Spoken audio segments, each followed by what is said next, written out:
It's a coin toss whether you'll make it to work on time. Still, tens of thousands of drivers have no choice but to hope they'll make it across the tracks on Waverley every day. A long-awaited underpass would solve the problem, but that project may have been knocked off the tracks by another one across the city. To explain, CTV's Jeff Keel joins us now. So, Jeff, what is the holdup? Politics, says the councillor for the area. John Orlico says an underpass is being built at Plessis instead of here at Waverley and Taylor, even though traffic counts are higher here and likely growing by the day. A sight and sound drivers anywhere dread. But maybe more so at this train crossing at Waverley and Taylor. Vehicles back up in all directions. It sucks. I was thinking to myself, please don't make me late by hitting a train, and of course, Murphy's Law, I hit the train. Like the cars idling at these tracks, a long-standing plan to build an underpass at this intersection has stalled for years. This is a real bottleneck that's having a real negative impact on the neighborhood. Derailed, says the area's city councillor, because of political gamesmanship at City Hall.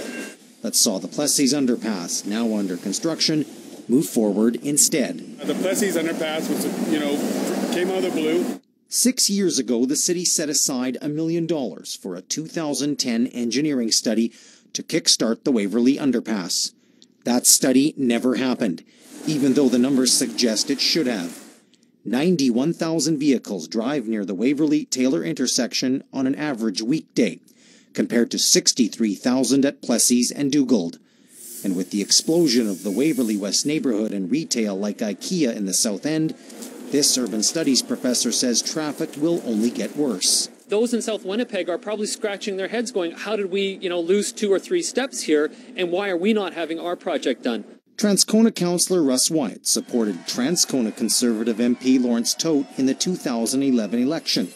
1 year later, all 3 levels of government put up the $77 million needed for Plessis, even though there was no previous engineering study. The fact that we're not actually taking projects that actually are warranted on merit and are politically influenced just shows a lack of leadership at City Hall. Mayor Sam Cates says the city's administration prioritizes major projects, not politicians. But he admits Plessis was a different story.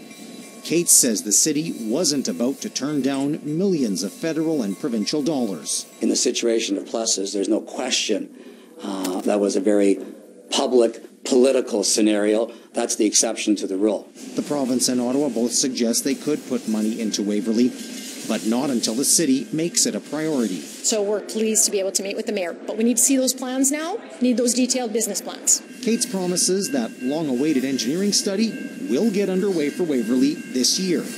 But even if it does, that doesn't guarantee an underpass. The problem that we have, every part of the city has priorities that should be done, and there's not enough money to get them all done. So the wait continues at City Hall and at Waverley and Taylor. Sometimes it can be quite long, especially if you got one coming in slow. And John Orlico put a petition online for people to sign in early December.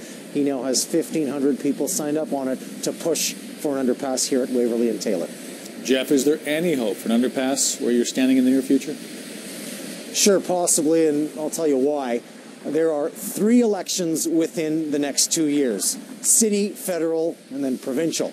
And this intersection impacts several of the so-called swing ridings, especially at the federal and provincial level, so you never know how those elections could speed things up here. Thanks a lot, Jeff. CTV's Jeff Keel reporting tonight.